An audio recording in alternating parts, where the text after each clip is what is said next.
So this is how it all started. That's me, David, and back in 2009 I moved to beautiful Portland, Oregon with my girlfriend to try something new. We were having coffee at our neighborhood coffee shop, and while I was sitting there enjoying my drink, I looked up and saw one of those cool string sphere pendant lights. You know, the ones you'd see in all those design magazines? No, not that one, but something more like this. And it was so cool, but I wondered why nobody made different shapes. I thought it'd be cool if I could make one with like sharp corners or something. So after that, I got to work and started sketching out on ideas on how I could make it happen.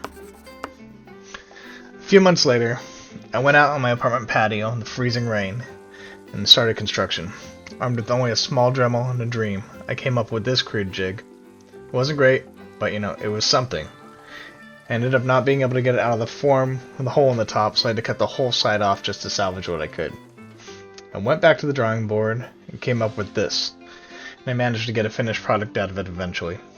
It was highly impractical and not great for repeatability, so the whole project just got put on the back burner until I could figure out how to do it better. And then, life happened. To be brief, I got married, moved out of state, had a baby, had another kid, moved out of state again, got a dog, and eventually moved into a house with a shop in Oregon, where I'm at now. Although it's been about 15 years since I first had this idea, I finally came back to it, and I wouldn't give up those experiences for the world. Everything that's happened to me has made me who I am. I've made a ton of cool things over the years and learned even more ways to make stuff. So now it's time that I get to share all of that with you guys. In this video, I'm going to show you 2 ways to make a cube pendant lamp, the simple way and the more elevated way, if you want to call it that. So here we go.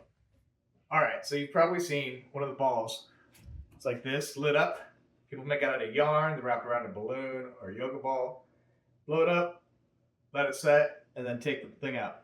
But have you ever seen one of those square edges? I was really interested in trying to do it with a cube. So I thought, what way can I make it work? Something like this, like a cardboard box, square, super easy. Fold it up, tape it, and do it. The problem is that you can't really do 4 sides. You do 3 sides because you have to have a way to pull out the box when you're done. So let me tape this up and I'll show you what I'm talking about. So these are the basic items you need to make the simple version. Cardboard box, some basic yarn, white glue, some water, and a container to mix all the water and glue in. I bought this from the Dollar Tree, but you can always use just a kitchen bowl you have if you want something you can just wash and reuse. Some plastic wrap and tape are also good to have on hand to wrap the box, so that way your yarn doesn't stick to your form and it's easier to get out. Alright, so here we go with the box. I'm taping it up. Just need to make sure the form's good. One problem with the box is you can't designate an exact size because you're kind of limited on what size the box is, so you really have to just kind of be okay with whatever size the box is what you're going to get. Unless you custom make a box, which is kind of crazy. Here we go, I'm putting on some plastic wrap, and I'm just covering it up so that the watery substance doesn't stick to the form. Saran wrap will work, or just you can tape the whole thing up, and that's fine too. Put some tape over the edges just to smooth it out and help keep any of the wrinkly, bumpy parts of the plastic smooth. The corners of the cardboard box aren't exactly super sharp, so I wanted to test something out and put a piece of aluminum angle on it, because that has a nice crisp corner. So I'm going to cut a couple pieces right here and just stick it on 2 of the sides. I'm just going to use some tape and stick it right on the edge and then see how it ends up being after I wrap it. Spoiler, it didn't work. It looked pretty much the same. Oh well, I had to try. Anyway, I added a bottom here to try to have a stop when I'm wrapping it, so it'll have a nice line across the bottom. And then I started adding plastic along everything on the work surface so it wouldn't stick. I really should have taped this down better, but I was kind of in a rush and just didn't do a good job. Made a huge mess, so protect your work surface. Alright, so next I'm making the water and glue mixture. This is what holds everything together. You soak it into the yarn, and once the yarn dries, it's hard and in that shape. Kind of glues all the strands to each other, and that's what makes your shape overall. Then you can take out your form, and what you're left with is a pendant. So I'm mixing white glue together right here. I add some water to it. Just mix it up really good. It's pretty thick, as you can see, but I just add a little more water, kind of whatever you think is best. You just want it to be able to soak into the yarn. Alright, so here's where I start to wrap the form. The yarn's already soaked, and you should really start on the outside. I tied it, and then you can just go around the sides multiple times. You should actually do it a lot of times on the sides. It'll help hold it in place better while you're going over the top. Kind of got to start crisscrossing and go over the top, weave it in and out. Just kind of look for empty spaces as you're going and fill in those gaps as you keep going around every time. It was having trouble sticking to the bottom edge where that bottom part is, and it kept pulling up, so that was kind of an issue with this one. But right in the middle of this, some crazy thing happened. A hummingbird flew into the garage. Right there. I rescued it, got it out. It was completely fine. It flew away as soon as I let it go. But here we go, finishing up the last little bit. It probably only took about 20 or 30 minutes total to wrap this whole thing, and then it was done. It did take about 3 days to fully dry, and you can see how the puddle of glue turned from white to clear, and you can touch it to feel how dry it was. Alright, so it's been about 2.5 days. You can kind of see the glue finally dried. I'll probably show some pictures right before this, but there's a glue. You can see it's kind of more clear colored than the white. At the beginning, it was like dry up here, and then everything was dripping down slowly, so it was wet and sticky down on this part. But eventually it all dried, and I kind of just kept looking for this glue on the bottom to be clear, and that's how I knew it was completely dry. There are some parts that's kind of white, crusty here. Well, let's see if we can take this out without destroying the box. Oh, also, it was like when I was wrapping the corners, it was really hard to keep it down to the bottom, so it kept pulling up. So the shape isn't exactly lined up perfect, because when you wrap it, it wants to pull back up. So let's see what happens. Alright, so this took way longer than I thought it would. I thought it would slide out pretty easy, but the box was kind of compressed in there with all the string holding it, and I just couldn't get it out. I had to chop everything up, get the whole top off, and then kind of squeeze the sides in to release it. And then once the sides were a little in, I could squeeze it all out like this. Big reveal. Boom. Kind of cool, right? Made a basket basically. At the end of the cord, you can just kind of find it and snip it off wherever it was.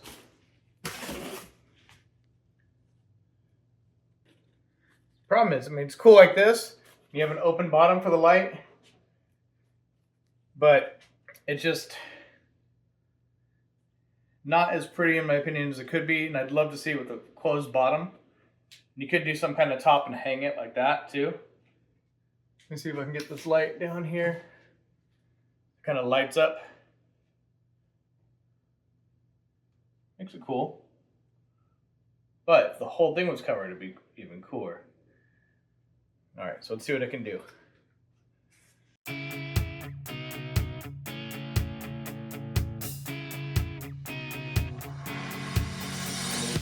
Okay, so here's the basic shape. It's the 1-inch square tube with the 3D printed piece and then a metal fin that creates the outside profile. I 3D modeled it all up in AutoCAD. And now I can 3D print the components and just join them with the 1-inch tube for whatever length I need them to be.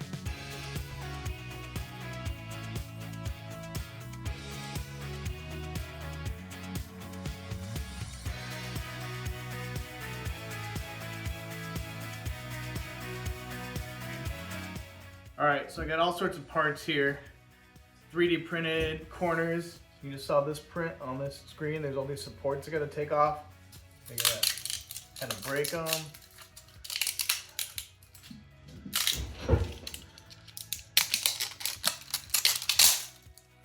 And you got a pretty good part. Then all these cute things fit together. So you push them on, put some glue on it, so they hold. The idea is these points will all slide in here, line up with the corners. We can start making a form.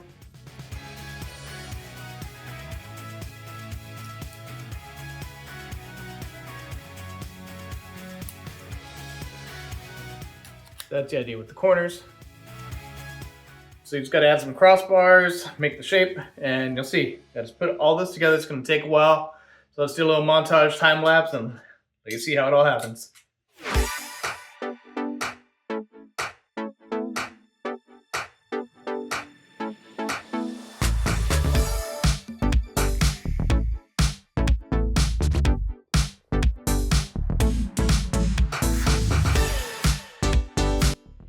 All right, so I finally got this thing all together.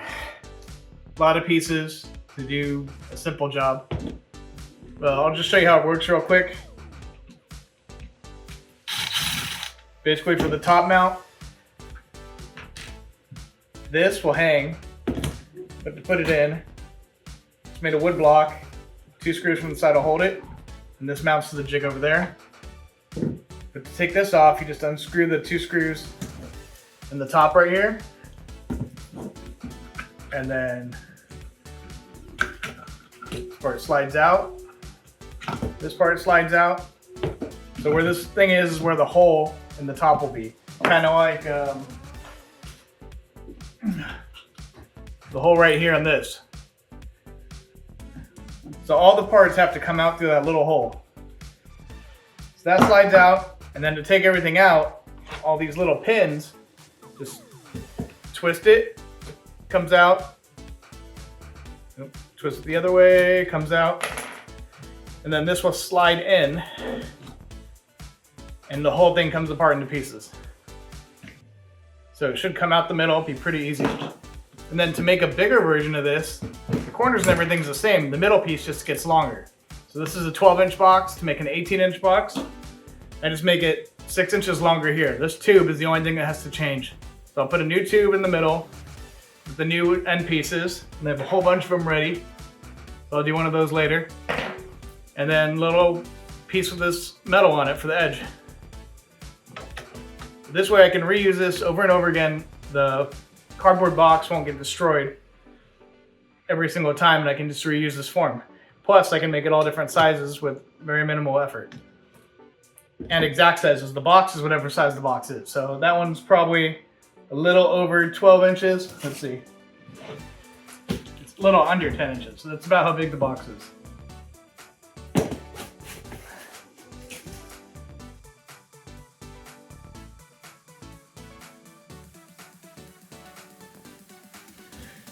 This is a 3/4 inch pipe flange. I'll show you the next part where it joins up and I can wrap everything. All right, it's all mounted up, ready to go.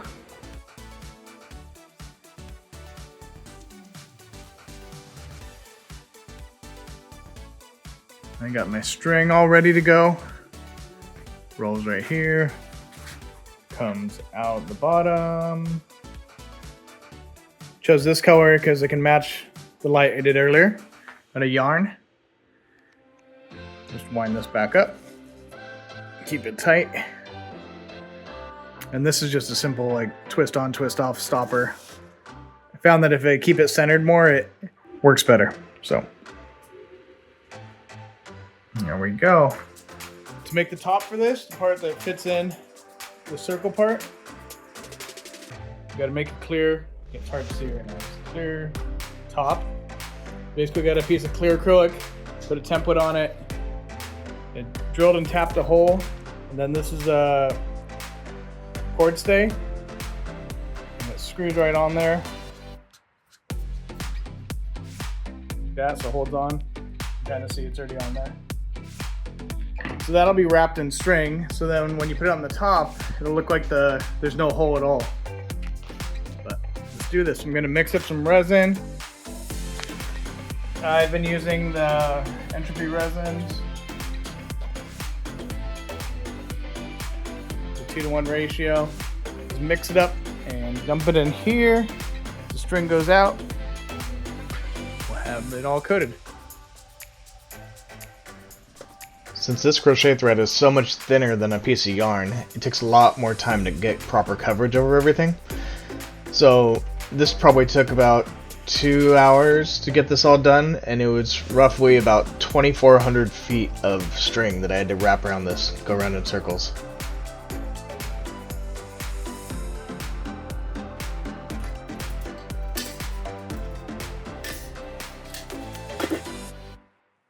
Okay, so here's where I'm taking off the mounting plate slash top cap. This is where all the electronics will go through, the wiring, and we can hang it. Now once this hole is opened up, I can start taking apart all the inside formwork, and it should all come out through the top hole.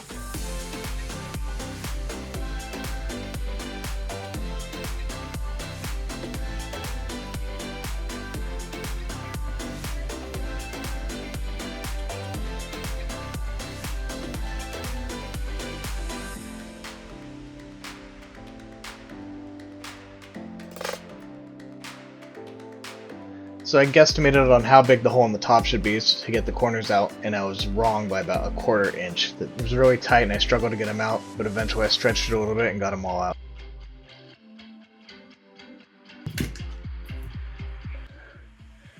Alright, so all in all, these came out pretty good. Nothing really stuck to this taped edge. And I'm going to put a little spray on the edges just to help it stick even less. And then put some WD-40 or something in between these little crevices so that these things can slide in smoother. I mean, they slide pretty good, but once that's all in tension, it's harder to get them out. Look at that. Pretty good all in all.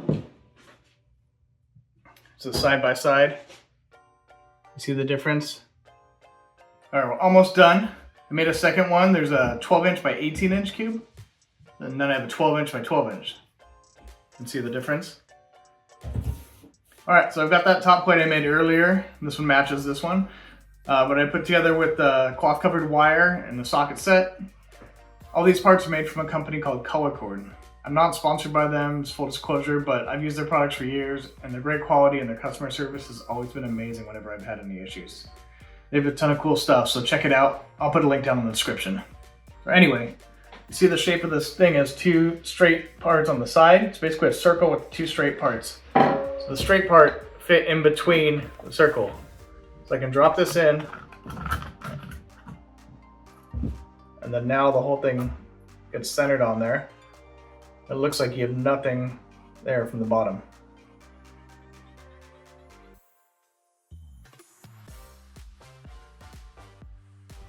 Otherwise, you'd see this big hole. But it's pretty cool, right? Let's see the final shot. Okay, so before the final reveal, I just want to say thanks for making it this far in the video. I'm new to making videos for the maker community, and I have a ton of amazing ideas that I want to show you all. I plan on making all sorts of creative lights using a variety of techniques and materials. So make sure you hit the like button for this video and subscribe and follow my journey wherever you watch stuff. I'm on YouTube, Instagram, TikTok, and Facebook. And I promise you that you'll be inspired and amazed by all the cool stuff I have planned to come. See you in the next one.